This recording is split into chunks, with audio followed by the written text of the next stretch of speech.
오늘 아침에도 제가 충격적인 제보가 있어서 여러 군데 확인을 하고 언론에도 공유를 한 사항을 공유를 하겠습니다.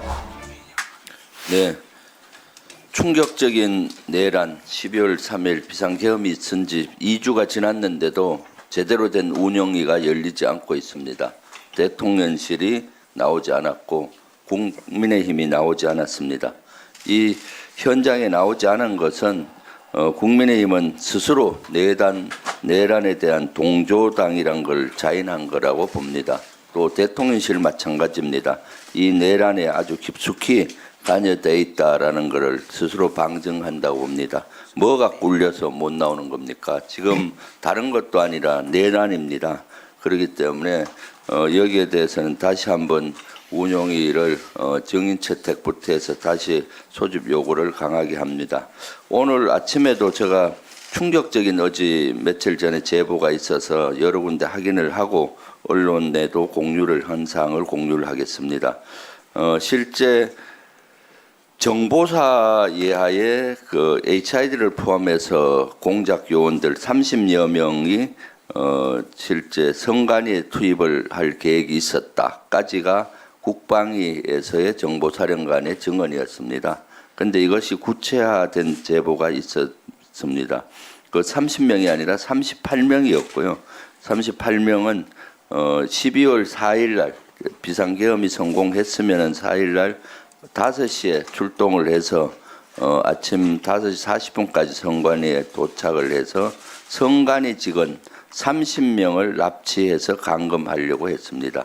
선관위 직원 과장을 포함해서 실무자 30명 명단을 받았고요. 가서 이제 무력으로 제압하고 케이블 타이로 손목을 묶고 발목을 묶고 두건을 씌워서 비원 문속으로 이렇게 이동을 시켜서 감금하려고 했다라는 제보자들, 핵심 제보자들의 증언이 있었습니다. 그리고 일부 요원들은 비원 문속으로 가서 50개 격실을 좀 확인을 해서 그런 사전 준비를 하라고 했습니다. 조금 더 구체적으로 말씀드리면은 12월 3일 날 비상계엄 당일 날 저녁 9시에 정보사 예하에 판교에 있는 모처 부대에서 모여서 실질적으로 정보사령관이 조금 있으면 중요한 인물 주겠다라고 얘기했고 20시 30분 윤석열이 비상계엄을 선포를 하자 이어서 내일 아침 선관위에 가서 선관위 직원 30명을 납치 구금하라는 임무를 줬습니다. 무력은 어느 정도 사용을 해야 되느냐는 질문이 요원들 간에도 있었고 그랬을 때 제압하고 케이블 타이로 손목과 발목을 묶고 두건을 씌울 정도로 하면 된다라고 얘기를 했습니다. 왜 그렇게 했습니까?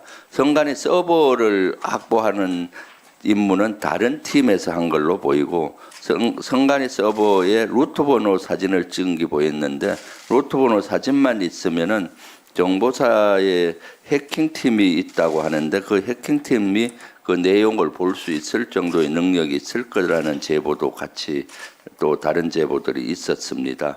그래서 선관위 서버로 22대 선거라든가 그동안 선거가 부정선거다 하는 거고 30명의 선관위 직원을 납치를 해서 실제 여러 가지 증언을 조작을 획책하고 해서 22대 선거가 부정선거니까 민주당 전부 다 해체하고 뭐 이렇게 나오지 않았을까 하는 유추가 됩니다. 이것은 민주주의의 근간을 흔드는 겁니다. 국가의 근간을 흔드는 이런 일이 자행이 되고 계획이 되고 있었던 것입니다. 그런데도 불구하고 앞에 있는 국민의힘 또 대통령실은 나와서 이러한 증거를 이러한 것들을 밝히지 못하고 있습니다. 너무나 안타깝고 창피스럽습니다. 실제 이러한 것들은 명명백백히 밝혀내야 합니다. 우리 민주당이 여기에 앞장서서 밝히고 내란 계속 이어지는 내란 종식시키도록 하겠습니다.